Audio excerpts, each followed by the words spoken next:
सोहम साधना का तत्वज्ञान और विधि विधान।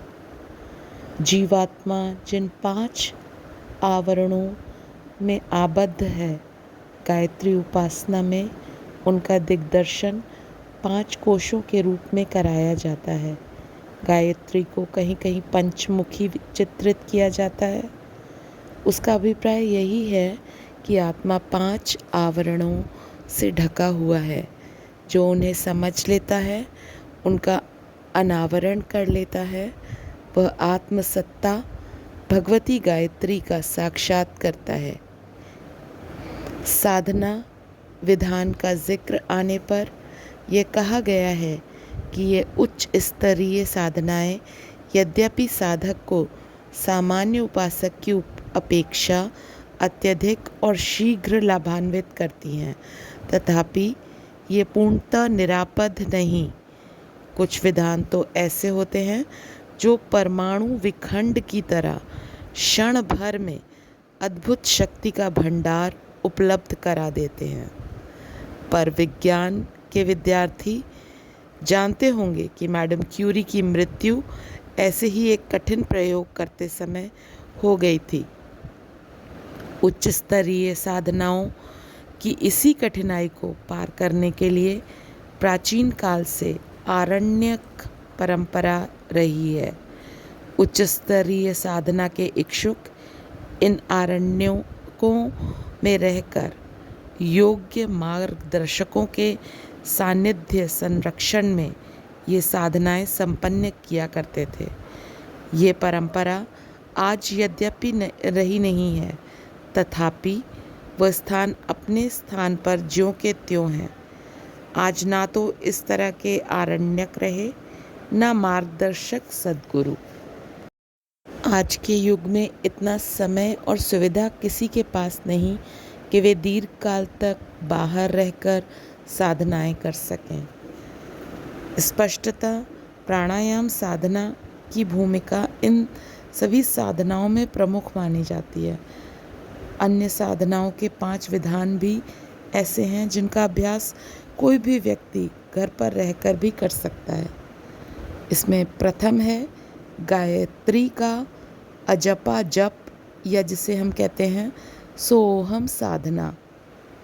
दूसरी है खेचरी मुद्रा। तीसरी है शक्ति चालिनी मुद्रा। चौथी है त्राटक साधना और पंचमी है नाद योग। इन 5 साधनाओं में सोहम साधना या हंस योग की महत्ता सर्वाधिक मानी गई है। प्राणायाम के 2 आधार हैं। प्रथम है श्वास या प्रश्वास क्रिया का विशिष्ट विधि विधान कृत्य उपकर्म द्वारा मंथन।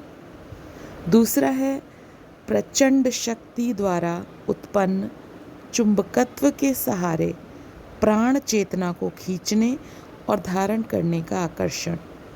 मंथन और आकर्षण का द्विविध समन्वय ही प्राण योग का उद्देश्य पूरा करता है।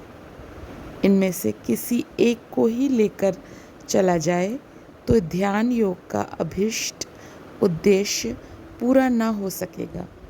गहरी सांस लेना, जिसे हम डीप ब्रीदिंग कहते हैं, फेफड़ों का व्यायाम भी है। इसकी कई विधियां शारीरिक शास्त्रियों ने ढूंढ निकाली हैं और उनका उपयोग स्वास्थ्य लाभ के लिए किया गया है।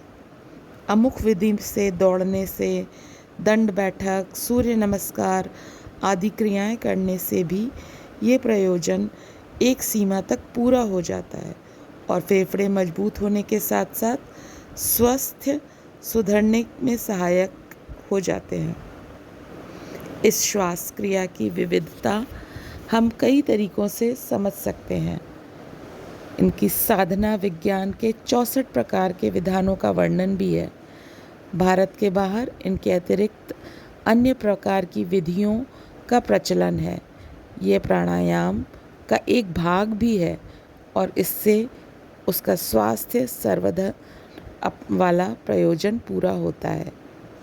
दूसरा पक्ष है संकल्प। जिसके निमित्त अमुक मंत्रों का उच्चारण, अमुक आकृतियों का, अमुक ध्वनियों का ध्यान जोड़ा जाता है।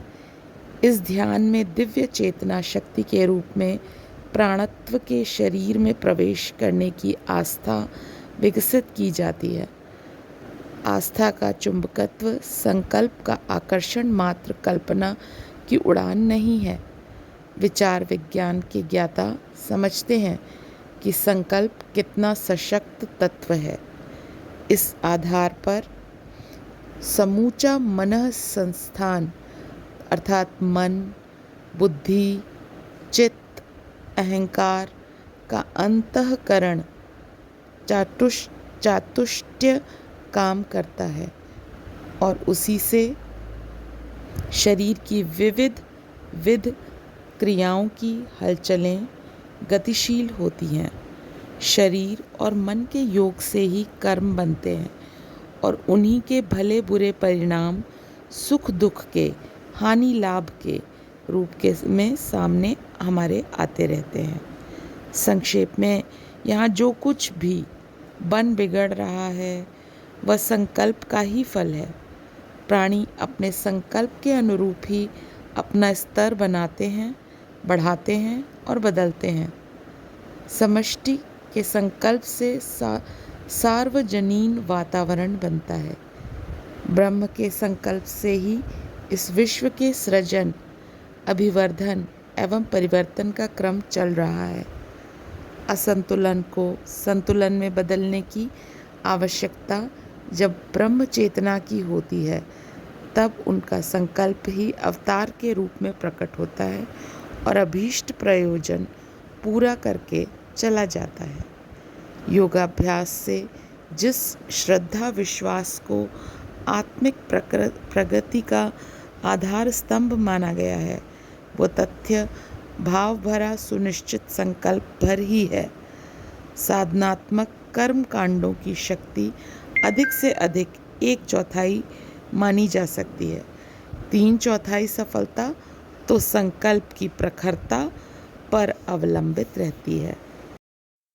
उच्च स्तरीय प्राणायामों में सोओहम साधना को सर्वोपरि माना गया है, क्योंकि उसके साथ जो संकल्प जुड़ा हुआ है वो चेतना को उच्चतम स्तर तक उछाल देने में, जीव और ब्रह्म का समन्वय करा देने में विशेष रूप से समर्थ है। इतनी इस स्तर की भाव, संवेदना और किसी प्राणायाम में नहीं देखी गई है। अस्तु उसे सामान्य प्राणायामों की पंक्ति में न रखकर स्वतंत्र नाम दिया गया है। इसे हंसयोग कहा गया है। हंसयोग का महात्म्य, प्रयोग और परिणाम इतने विस्तार पूर्वक साधना शास्त्र में लिखे हैं कि उसे एक स्वतंत्र योग शाखा मानने जैसी स्थिति बन जाती है। सोहम साधना को अजपा जप अथवा प्राण गायत्री भी कहा जाता है। शरीर में प्रवेश करते समय जो स जैसी सांस रुकने के तनिक से विराम समय में ओ जैसी और बाहर निकलते समय हम जैसी अत्यंत सूक्ष्म ध्वनि होती रहती है, उसे श्वास क्रिया पर चिरकाल तक ध्यान केंद्रित करने की साधना द्वारा सूक्ष्म कर्णेंद्रिय द्वारा सुना जा सकता है। चूँकि ध्वनि सूक्ष्म है, स्थूल नहीं, इसलिए इसे अपने छेद वाले कानों से नहीं, सूक्ष्म शरीर में रहने वाली सूक्ष्म कर्णेंद्रियों द्वारा शब्द तन्मात्रा के रूप में ही सुना जा सकता है। कोई खुले कानों से इन शब्दों को सुनने का प्रयत्न करेगा तो उसे कभी भी सफलता न मिलेगी।